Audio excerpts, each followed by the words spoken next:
నమస్కారం అండి. ముందుగా ఇక్కడికి ఇచ్చిన ప్రేమిస్తున్న అభిమానులందరికీ నా తరఫున మా యూనిట్ తరఫున చాలా చాలా థ్యాంక్ యూ. ఈ ఈవెంట్ ఇంత లైవ్ గా చేస్తున్నందుకు, ఇంత కలర్ఫుల్ ఇంత గోళతోటి, అండ్ అలాగే మా మీడియా మిత్రులు అండ్ మా జర్నలిస్టులు అందరూ వాళ్ళందరూ వచ్చినందుకు చాలా చాలా థ్యాంక్ యూ.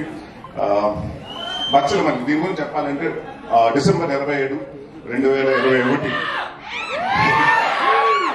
అభియమ్మా. సో ఆ రోజు నాకు వచ్చి చెప్పడం జరిగింది. దాని తర్వాత అప్పటి నుంచి ఇప్పటి వరకు దాదాపు 3 సంవత్సరాలు పట్టిందండి. 3 సంవత్సరాలు ఈ సినిమా గురించి చెప్పాలంటే ముఖ్యమైన వ్యక్తి సుబ్బు గారి గురించి చెప్పాలి. ఈ 3 years ఆయన దేని గురించి ఆలోచించలేదు, దీని గురించి తప్ప.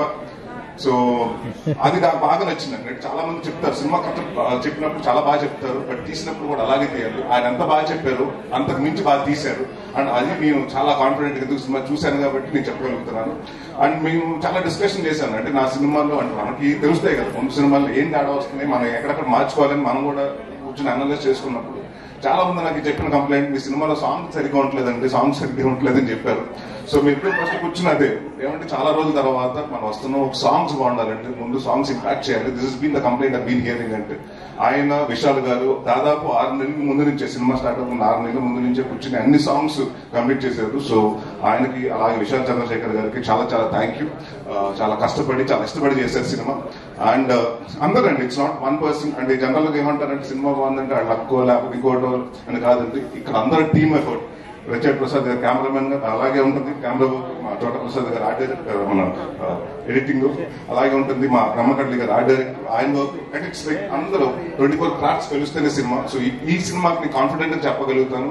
అంటే రేపు సినిమా చూసిన తర్వాత కూడా చెప్తారు, ప్రతి ఆర్టిస్ట్ గురించి మాట్లాడతారు, ప్రతి టెక్నీషియన్స్ గురించి మాట్లాడతారు. ప్రసాద్ బెహ్రా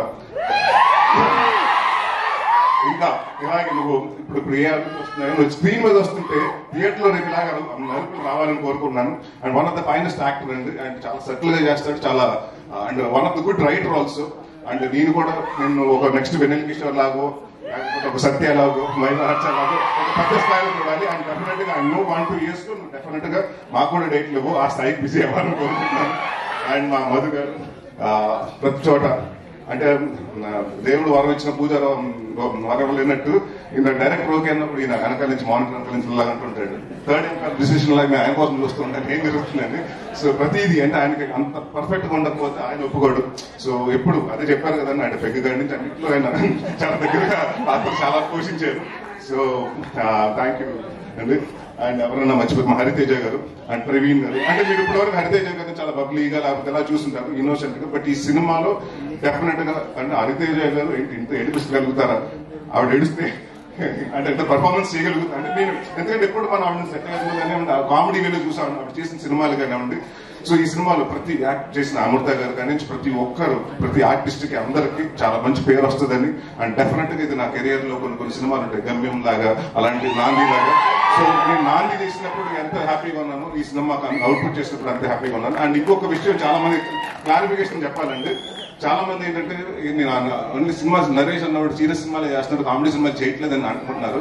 నేను మీ అందరికి మాటిస్తున్నాను, అది అబో తీసేయండి మైండ్ లో నుంచి.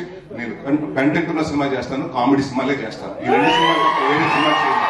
Thank you so much. December 20వ తారీఖు మీ ముందుకు వస్తుంది. సో ఇదే ఆదరణ ఆ రోజు థియేటర్ లో కూడా ఉండాలని ఉంటుందని. Thank you.